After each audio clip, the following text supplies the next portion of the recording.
আলাইকুম। আমি মোহাম্মদ শফিকুল ইসলাম সুমন।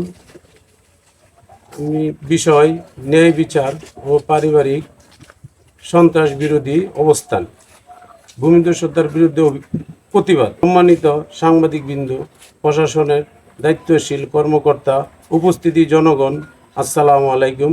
আজ আমি গভীর দুঃখ ও ক্ষোভ নিয়ে আপনাদের সামনে হাজির হয়েছি।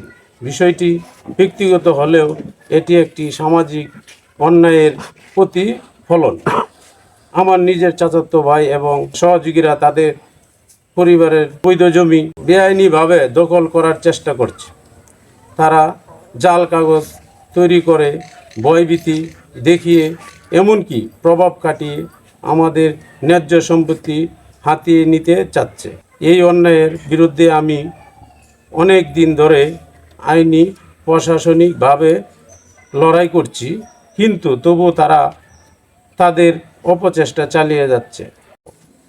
আমি কখনো অন্যায়ের সঙ্গে আপোষ করব না, সে যদি আমার আপন ভাইও হয়। আমার একটাই দাবি, প্রশাসন যেন নিরপেক্ষ তদন্ত করে দোষীদের বিরুদ্ধে আইনি ব্যবস্থা গ্রহণ করে। আজকের এই সংবাদ সম্মেলনের মাধ্যমে আমি বলতে চাই, এটি শুধু একটি পারিবারিক বিরোধ নয়, এটি ভূমিদস্যুদের একটি স্পষ্ট উদাহরণ।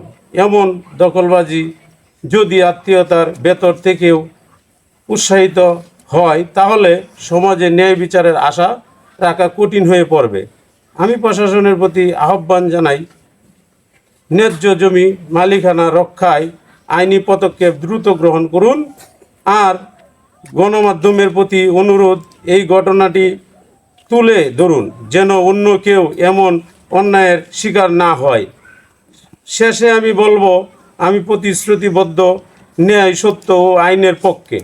কোনো অন্যায়কারীর সঙ্গে আমার আপোষ নেই, সে যত ঘনিষ্ঠই হোক না কেন। আমি মোহাম্মদ শফিকুল ইসলাম সুমন। বিগত 2002 সালে এমন বহু বড় ধরনের ঘটনা হয়ে গেছে আমাদের বাড়িতে।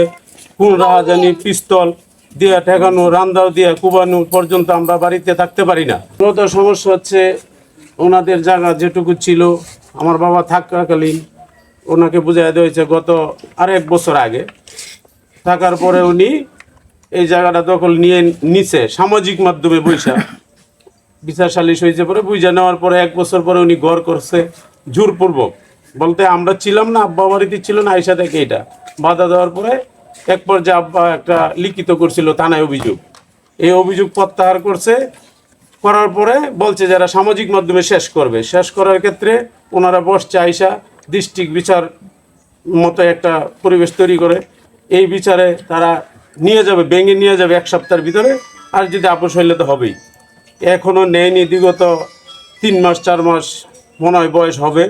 এখন সামাজিক মাধ্যমে আবার নিজেরা বসছি, বসার পরেও কিন্তু এটা সমাধান করে না। আমাদেরকে অনেক জ্বালাচ্ছে, অনেক হয়রানি করছে, রাজনীতির পরিবেশ তৈরি দেখাচ্ছে। বিচারক কিনবে, পুলিশ কিনা তাদের। আমরা এখন ব্যর্থ, তাদের সাথে আর কোনোভাবে পারতেছি না। আমি সামাজিকভাবে, আমি রাষ্ট্রীয়ভাবে সবার কাছে আমি এটার বিচার চাই। আর আমার জায়গা পাওনাটা আমার বুঝিয়ে দেবে, এইটুকু আমার আবেদন।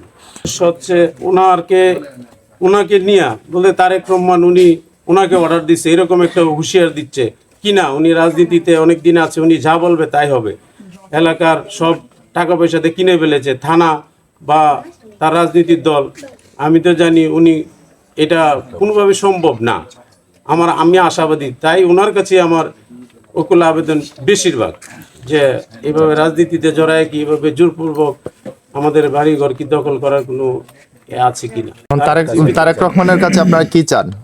এটা সঠিক বিচার চাই, যে ওনার দলের নাম ভাঙিয়ে কেন আমাদেরকে হতাহত করতেছে, এটা আমি বুঝতে পারতেছি না।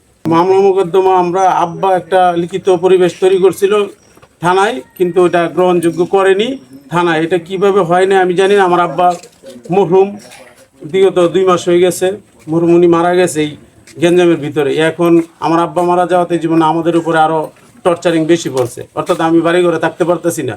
মামলা ভয় ভীতি অনেক কিছু দেখাচ্ছে। আজকে আমি এখানে পরিবেশে আমি থাকার কথা না, কিন্তু আমি অনেক চেষ্টা করে গোপনে আমি আইসা এখানে বসার নিছি আর কি, বলতে গেলে চুরি আর কি, চুরের মতো আমি ঢুকছি।